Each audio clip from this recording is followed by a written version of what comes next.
Buenos días, ingeniero. Voy a hablar sobre las ecuaciones térmicas de estado. Primeramente, quiero dar una introducción sobre qué es o cómo se describe.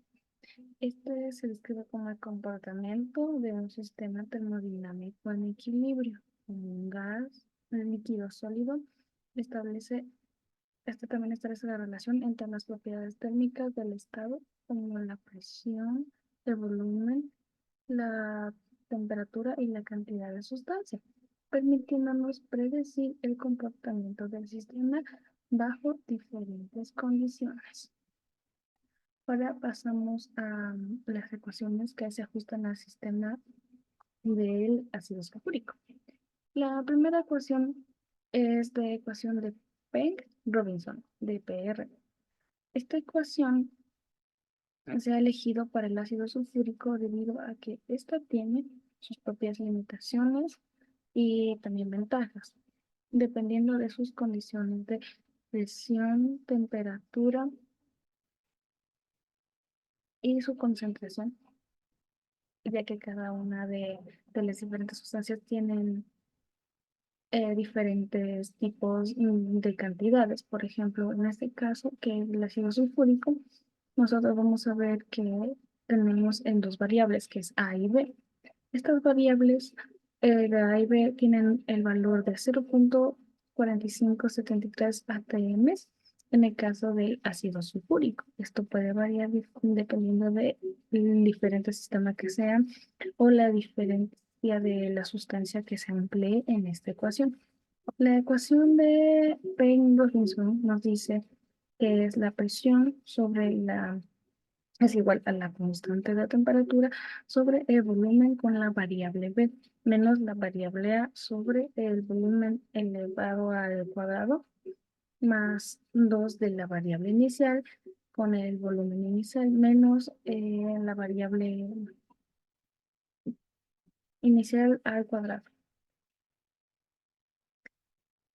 Por la misma razón de cómo nos enfocamos en la ecuación, vemos que la P representa la presión, R constante de temperatura, B el volumen y A son los parámetros que se ajustan en el caso del ácido sulfúrico. Por ejemplo, el B que nos dio valor de 0,0567 litros sobre mol. Ese es el cálculo que hicimos para nuestro sistema termodinámico del ácido sulfúrico en la ecuación de Peck-Robinson. Antes de esto, quiero hacer un énfasis en que existen más ecuaciones que se ajustan al sistema. Por ejemplo, la ley de los gases ideales, que establece que en condiciones ideales, el producto de la presión y el volumen del gas directamente proporcional a la cantidad de sustancias del gas y la temperatura absoluta se describe como gases que se comportan cuando no están sometidos a presiones externas. Este es una ecuación que en general es para varios sistemas, es como las ecuaciones principales, pero el que he escogido era el que más se ajustaba a mi sistema. También otra ecuación que igual se puede decir que es para mi sistema termodinámico, como muchos otros, es el de Van der Waals, que está relaciona la densidad de los gases y los líquidos en condiciones de presión, volumen y temperatura. Este se puede ajustar a un gas ideal, tomar en cuenta volumen de distinto de cero a las moléculas de un gas y atracción entre sus partículas en sí.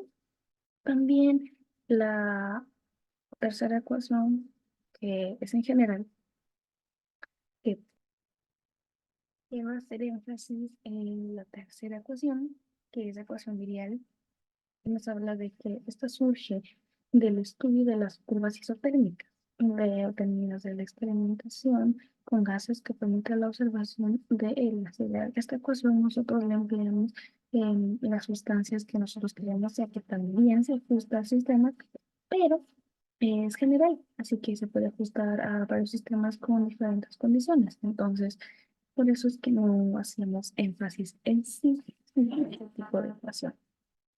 Ahora quiero hacer un paso a los procesos por el cual pasa el sistema o los procesos posibles que se puedan desarrollar en el ácido sulfúrico. Vamos primero con la expansión isotérmica. En este proceso, la temperatura permanece constante mientras este se expande en sí o se contrae. Por lo que para calcular el trabajo de este proceso, nosotros tenemos de trabajo menos el número de moles con la constante de temperatura sobre el logaritmo del volumen final y el volumen inicial. Debido a que este es un proceso isótermo, nosotros necesitamos tener en cuenta el número de moles de la sustancia de la que vamos a estudiar y el momento en el que nosotros, ya que es una expansión isóterma, vemos que o consideramos que este se debe expandir, el número de moles va a variar y también su volumen. Así que por esa razón vamos a ver el vamos a tener que calcular el volumen inicial y final del mismo para poder tener eh, datos exactos de lo que vamos a calcular. Otro proceso por el que pasa es la comprensión isobárica.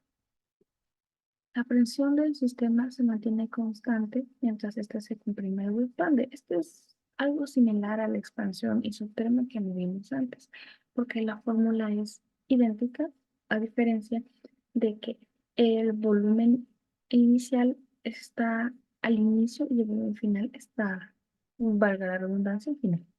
Este proceso es igual al anterior porque necesitamos en sí también el número de moles, ya que tenemos una presión constante y cuando este se expande va a variar la información y también el número de sustancias y de individualidades que va a estar dentro del sistema.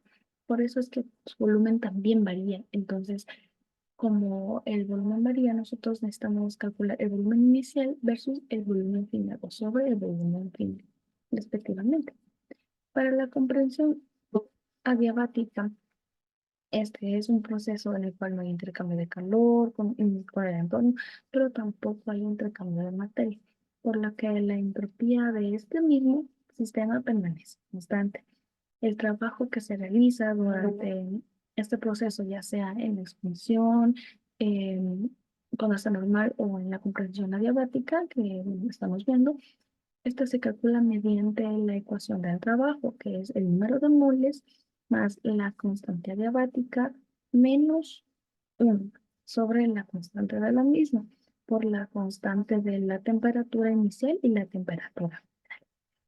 Aquí también necesitamos el número de moles, ya que básicamente en todas las formas siempre va a variar de alguna forma de la sustancia. Entonces, siempre vamos a ocupar el número de moles y su índice adiabático, que en este caso varía de diferentes formas, pero para gases monoatómicos es de 1.3, adicionando de que generalmente siempre vamos a calcular la temperatura inicial y final, ya que ese es un proceso adiabático. Generalmente no varía mucho que digamos.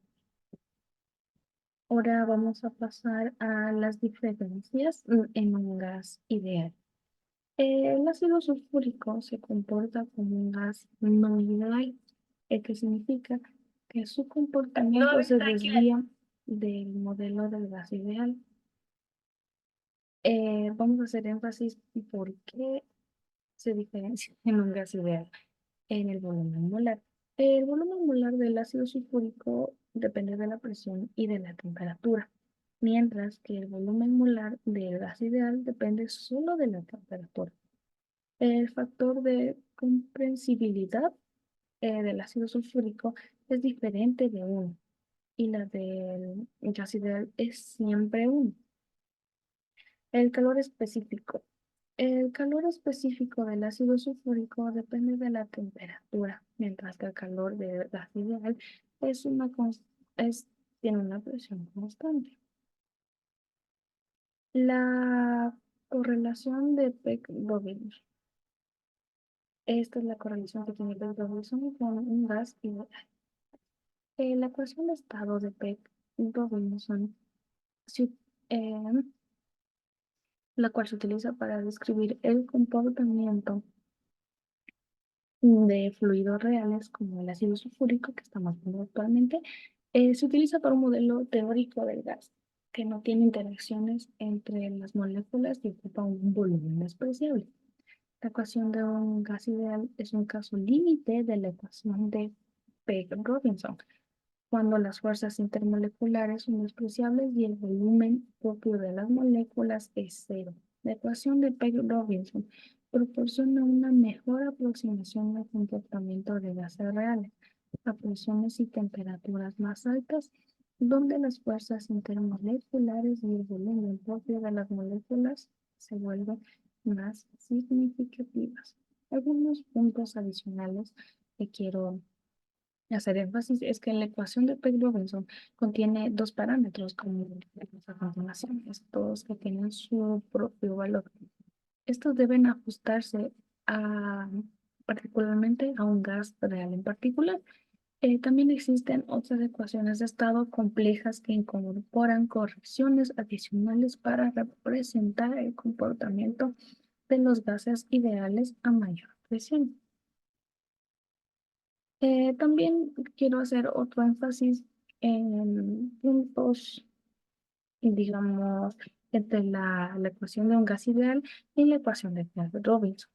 La ecuación de un gas ideal establece la relación entre presión, temperatura, volumen, su número de moles, los cuales se basan en que las moléculas son partículas puntuales que no interactúan, el volumen del gas es despreciable, como ya dijimos, los choques entre las moléculas del gas y las paredes del recipiente permanecen estáticos. En cambio, con la relación de Page-Robinson, las fuerzas, o sea, este introduce que las correcciones para tener en cuenta son de aspectos no ideales de la real, como sus fuerzas intermoleculares, su volumen propio, y en las fuerzas intermoleculares representa fuerzas de atracción entre moléculas de un gas real. Y eso es todo.